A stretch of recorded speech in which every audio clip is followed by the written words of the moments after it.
maal hojjetta waaqayyo maal si godhe? Maqaan koo Masaratiin jedhama. Kan hojjedhu ispoortii hokiin atileetidha. Kaza guyyaa tokko asitti dhufee torban sadii narraati yoo. Torban sadii har'aa. Kaza gisee tokko lapheenis na dhukkuba. Gaafuma shaakala baanee immoo jilbi kullamaanis na dhukkuba. Jilbi lamaan isaas lapheenis. Lapheenis na dhukkuba. Shaakala iyyuu addaan kutee guyyaan ba'uu jira jechuudha. Kaza raajii waaqayyoo asinatti dubbatamee torban sadii narraa jechuudha. Kaza jilbis dhukkuba, laphees dhukkuba nan jedhama raajii waaqayyoo jechuudha. Nin jedhani aduu san naa kadhatamee egaa aduu saniiti takkayyuu ganama jechuudha guyyaan shaakalaaf deemu qormaan baay'ee na qora ture. Egaa saniiti qormaan nan qorree shaakala daqiiqaa nu kenname sa'aatii nu kenname akka barbaadetti zanaafataa jedhee xumura jechuudha.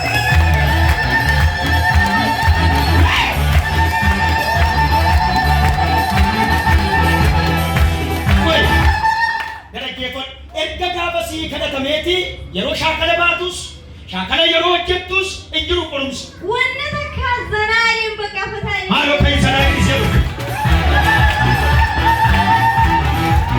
Abeessa musuun.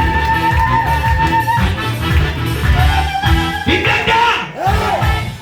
Zanaa fataa jirta. Nama simbiree jiru ija isaa keessa laala ija boqqolloo qabu kana gadi galagalchaatti zanaa fataa jirta ilaali. Ergasii jiru. Wanna takka jiru dhugaa Yesuusii masu. Maqaa isa du'ee du'a moo'ee ka'e maqaa gooftaa Yesuus Kiristoos yeroo dheeraadhaaf inni isinirra ture. Waggaa dheeraadhaaf isinirra kan ture. Daqiiqaa kanaa kaasee isinirraa ka'e zanaa fataa jira.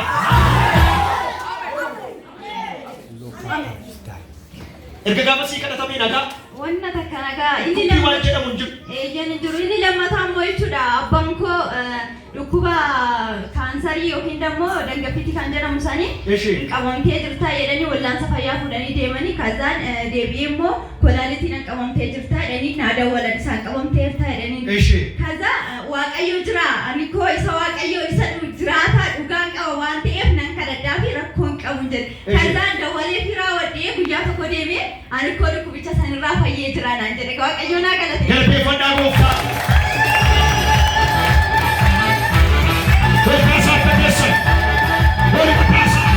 Daqiiqaa kun daqiiqaa fayyinaa siif. Akka maqaa isa du'ee du'a moo'ee ka'e dhuga ba'umsa biraadhaan qotte.